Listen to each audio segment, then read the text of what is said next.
Pemirsa, kita akan lanjutkan kembali diskusi. Saya akan ke Pak Yunus. Pak Yunus, dengan melihat bukti yang disita ada 74 kg emas dan ratusan miliar uang tunai dengan berbagai valuta asing, apakah seharusnya transaksi seperti ini dapat terdeteksi oleh PPATK, Pak? Baik, makasih. Jadi kalau dilihat dari bentuk aset yang dipakai ya, menyimpan hasil tindak pidana korupsi ya, dalam bentuk emas dan uang tunai ya, memang sulit untuk dideteksi karena salah satu kelemahan sistem pencucian uang kalau hasil kejahatan itu sudah disimpan dalam bentuk yang saya sebut aset tanpa nama, anonymous asset type ya.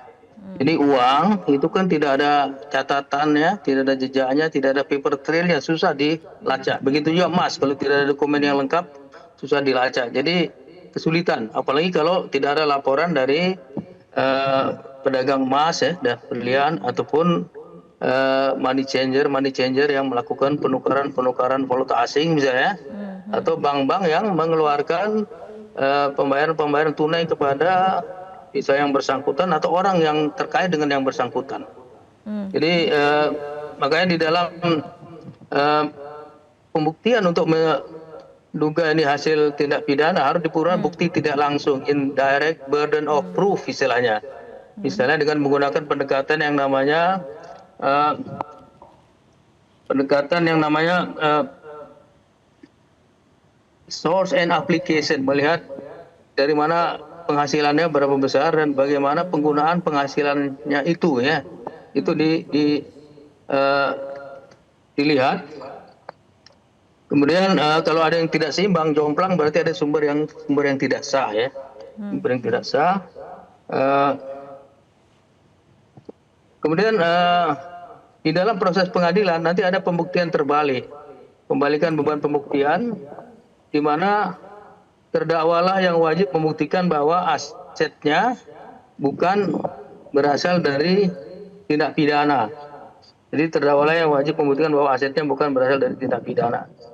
Biasanya kalau terjadi kegiatan itu sudah pada waktu yang lalu, agak susah untuk membuktikan aset-aset yang berasal dari tindak pidana itu. Dan saya cenderung berpendapat ini kalau dia disebut sebagai pelaku pasif hampir tidak mungkin kalau menurut saya. Karena tindak pidana korupsi itu biasanya harus ada penyelenggara negaranya, harus ada ASN-nya, dialah pelakunya. Masa pelakunya untuk tipikor dan swasta lebih dulu, itu suatu hal yang tidak mungkin ya. Jadi setelah dia menerima suap ataupun gratifikasi, dilakukan transaksi, mengubah bentuk hasil kejahatannya, atau mentransfer hasil kejahatannya, kelihatannya tidak lazim, tidak wajar, mengikuti modus-modus cuci uang seperti anonymous asset type tadi, maka disitulah terjadi self laundering ya, pencucian uang oleh para pelakunya sendiri. Ini diakui dan sudah ratusan jurisprudensi. Dan di sini cuci uang itu dia sebagai independent crime ya, independent crime di mana dia bisa dengan alat bukti yang indirect tadi bisa diproses ke pengadilan, nanti dia yang buktikan ke pengadilan, dan sudah ada putusan pengadilan misalnya di Batam yang menyebutkan dalam kasus Ronald Tanur tahun 2017 disebutkan cuci uang itu adalah tindak pidana yang independen. Sepanjang diuraikan perbuatan-perbuatan yang menyimpang, kemudian ada hasilnya disembunyikan, disamarkan, itulah yang namanya tindak pidana pencucian uang. Jadi dia bisa stand alone, money laundering, bisa berjalan dengan sendirinya itu. Tidak harus dibuktikan dahulu tindak pidana asalnya. Kemudian Undang-Undang 8/2010 ya, pasal 69 bilang tidak wajib dibuktikan terlebih dahulu. Dan sudah terlalu banyak jurisprudensi yang menyatakan tidak wajib dibuktikan terlebih dahulu ya. Termasuk di jurisprudensi dari Pengadilan Umum udah ratusan, dari MK ada 3 ya. Standar internasional juga begitu, tidak wajib dibuktikan terlebih dahulu ya. Oke, baik Pak Yunus, saya akan kembali ke studio. Mas Boyamin, ini mungkin Pak Yunus berbeda dengan Bang Jamin mengenai pelaku pasif. Nampaknya untuk Pak Febri ini bukan pelaku pasif menurut Pak Yunus. Mas Boyamin sendiri? Di Kotas Tipikor kan sudah dikonstruksikan pemerasan untuk tidak pidana korupsinya gitu kan. Ya meskipun kita harus praduga tidak salah, dugaan pemerasan dah gitu. Tapi tersangkanya kan juga dugaan pemerasan. Nah, siapa yang diperas? Ya ada inisialnya F atau ada lah pernah disebut-sebut juga oleh media massa, pernah ada peristiwa sebelumnya soal penganiayaan orang di sebuah hotel. Itu kan kemudian konstruksinya itu. Gitu. Nah, apakah betul-betul bisa dikonstruksikan pemerasan saat itu terhadap seseorang yang diperiksa sebagai saksi? Karena kan saksinya inisialnya TK kan itu ada. Nah, itu konstruksinya oleh kepolisian itu dikonstruksikan begitu. Nah, nanti apakah juga akan dikonstruksikan itu di Kejaksaan Agung? Nyatanya kan juga diterima.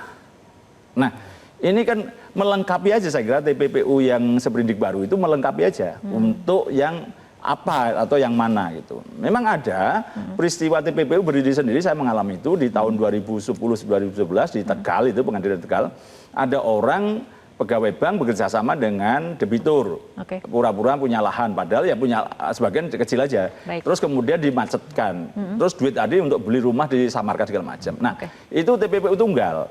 Bahwa ceritanya memang ya asal usulnya uang dari mana. Bahwa tidak pidana pembobolan bank segala macam tidak ada gitu. Memang bisa aja begitu. Tapi saya yakin memang betul ini di Kejaksaan Agung ini tidak akan istilahnya berdiri sendiri TPPU. Karena ini kan yang dihadapi adalah mantan Jampitsus yang disertasinya doktornya juga pencucian uang. Kalau prosesnya ini meskipun begitu, saya harus mengatakan kalau sebenarnya tidak ditemukan uang hampir setengah T dan kemudian emas 74 kg itu mungkin saya posisinya berada di Pak Febri. Bahwa ini saya akan ngomong koruptor memukul balik, kan kira-kira gitu. Baik, saya akan kembali ke Prof. Jamin. Dari pihak Kejaksaan Agung sendiri kan hingga saat ini memang masih belum membuka secara rinci ya mengenai materi pembuktian karena ada alasan kalau misalnya dibuka bisa menyulitkan proses penyidikan ke depan. Nah, respon Anda? Ya, saya kira bukan tidak membuka, tapi tidak menemukan tepatnya menurut saya. Kenapa?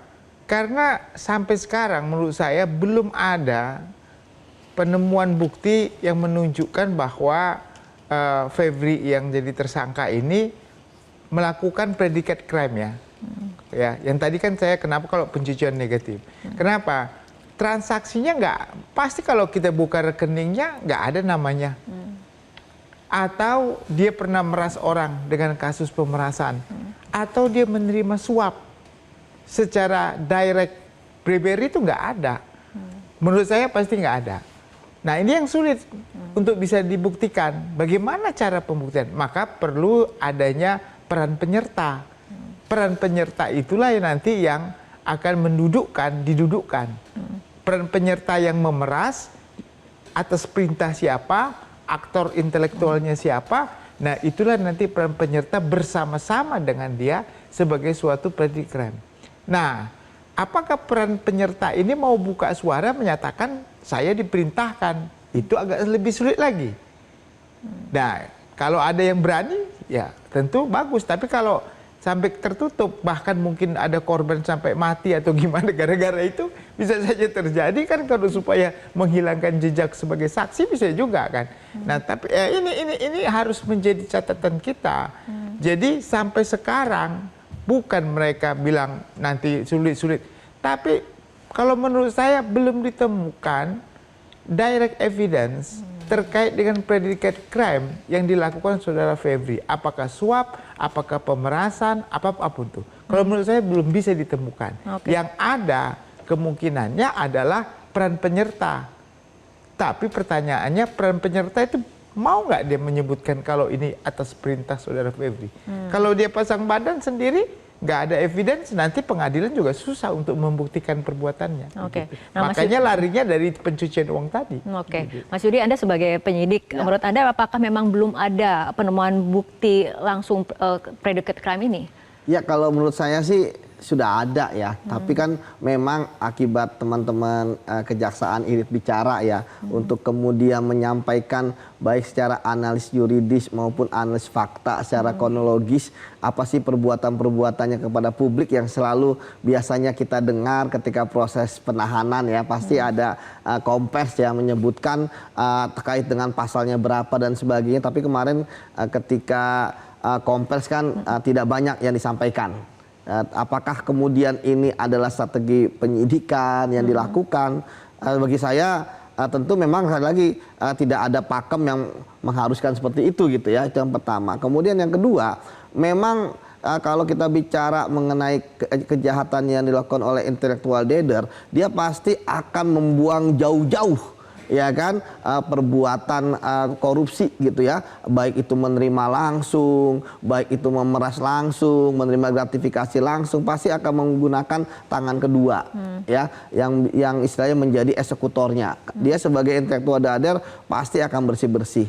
Nah, permasalahannya kan memang tidak ada kejahatan yang sempurna ya. Memang yang menarik adalah ketika saya menangani banyak kasus besar ya yang sampai ke luar negeri dan sebagainya, itu mereka tuh tidak ditemukan uang yang sangat besar di rumahnya. Mereka sudah melakukan layering yang canggih, misalnya offshore ya kan, misalnya perusahaan cangkang, ataupun kemudian membeli perusahaan-perusahaan di luar negeri ya, atau di negara-negara tax haven gitu ya. Nah, jadi ini memang menarik ya, bahwa dengan posisi pengalaman sebagai penegak hukum, ilmu teorinya juga bagus gitu ya, tapi ternyata masih naruh uang di rumah ya. Bagi saya ini udah sebuah hal yang akan sangat sulit ya untuk kemudian dibuktikan istilahnya itu bukan punya dia dan sebagainya. Tapi walaupun asas praduga tak bersalah tetap dikedepankan, tapi bagi saya ya bahwa ketika ini pasti akan banyak pada keterangan-keterangan saksi. Ya, apakah kemudian ada saksi yang pasang badan dan sebagainya? Saya pikir tidak jadi masalah saja. Pasti banyak petunjuk, pasti banyak hal-hal lain dan sebagainya. Apalagi kita bicara mengenai kayak masuk kasusnya Zarub Richard misalnya kan, ya bagaimana kan asetnya itu bisa dirampas semuanya untuk negara dan kemudian juga bisa dipidanakan. Saya pikir kalau misalnya mau minimal ya pembuktian ya pasti itu, tapi kan tidak, karena kita lihat bagaimana kepolisian ya mampu juga dalam waktu sekejap berhasil membuktikan 3 perkara ya, dan kemudian ditindaklanjuti oleh teman-teman kejaksaan. Jadi bagi saya overall perkara ini on the right track begitu, Mbak.